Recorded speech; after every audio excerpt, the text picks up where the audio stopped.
Friends, we are today discussing about the bills of exchange. This is the third session out of 12 sessions which are made on the third unit of the Principles and Practice of Banking, that is Negotiable Instrument Act. Under this subject, this is the third session, Bills of Exchange. Today, let us understand what is bills of exchange and how we are using it in our business. Here, let us understand the definition. First, Section 5 of the Indian Negotiable Instrument Act of 1881 defines bills of exchange like this. It is an instrument in writing containing an unconditional order signed by the maker directing a certain person to pay certain sum of money only to or to the order of a certain person of the or to the bearer of the instrument. See, here it is also a negotiable instrument. Therefore, here order is there. Bills of exchange, here order is there because the person who prepares it is not the payer, is the payee. Therefore, he makes the order that you have to pay this much of money to me or to my order or to the person to whom I am directing.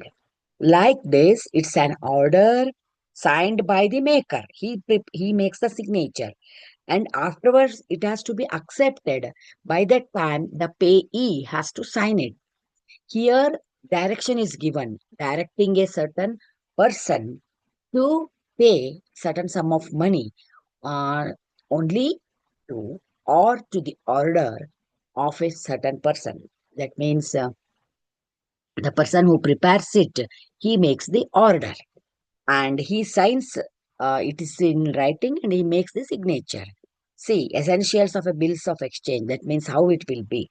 It should be in writing, then there should be an order to pay, then it's an unconditional order, there should not be any condition, and it should be signed by the maker. Then some payable must be certain. How much, that is 10,000 or 5,000 or 1 lakh, how much money has to be paid, that must be certain.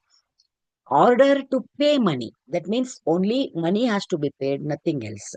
Payable on demand, sometimes on demand, or definite period will be there. After the definite period of time, the money will be paid. Here, let us understand what are the parties of to a bills of exchange. That means um, who are involved in this. The bills is prepared, that is called, the person who prepares the bill is called as drawer. He makes the signature, he makes the order, he prepares it. And in whose name he is preparing, that is drawee. So drawer will be there, drawee will be there, payee will be there to whom it has to be paid. Then if it is endorsed, then it is called as endorser will be there, and acceptor has to be there. That means the person prepares the bill is called as drawer, and who gives the acceptance, who agrees for this document, that is acceptor. And finally, who holds it and who receives the money is called as holder. So these are the parties of bills of exchange. Here, let us understand what is the usage in the business, how it is useful. See, first thing is it facilitates credit sales. That means because of the bills of exchange, everyone has got a way of payment. Therefore, it facilitates credit sales. Then it is transferable from one person to other. So, instead of paying money, if you are having bills, you can pay it to the other people, and they will be satisfied. Uh, Instead of making the payment, we can pay the bills, helps for spending money from one place to another. Here, we can send the bills instead of money. So, instead of cash, instead of checks, we can send the bills also. It is easily it can be sent from one place to another.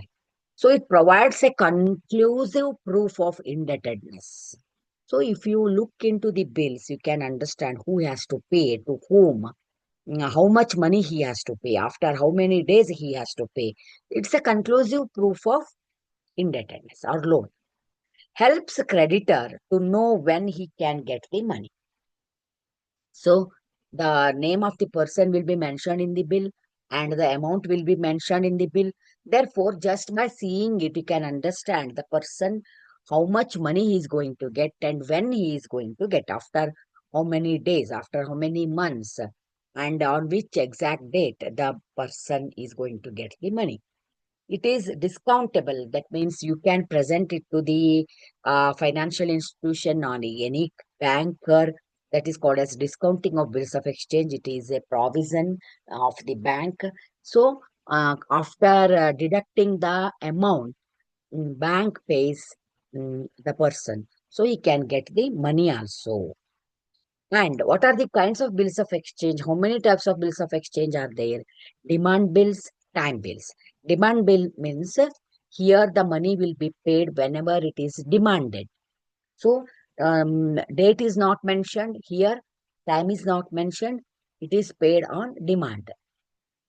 Time bills means here time is mentioned after 2 months, after 3 months, after 4 months, after 6 months. That bill is going to be matured. Bearer bill means here name of the person is not mentioned. Whoever bears, whoever holds it, whoever asks for the payment, he himself will be paid. That is the bearer. Bearer gets the amount of the bill. Order bill means here the person orders. You have to pay to Ramesh, means to Ramesh only the money has to be paid. So here order will be there and or the ordered person will get the money. Inland bill means it is the bill which is allowed or which is in practice within the country. That is inland bills. Foreign bills means they are paid to the outside of the country. It is for export and import business, it is useful. You can give the bill to any foreigner and he can pay the bills to us also.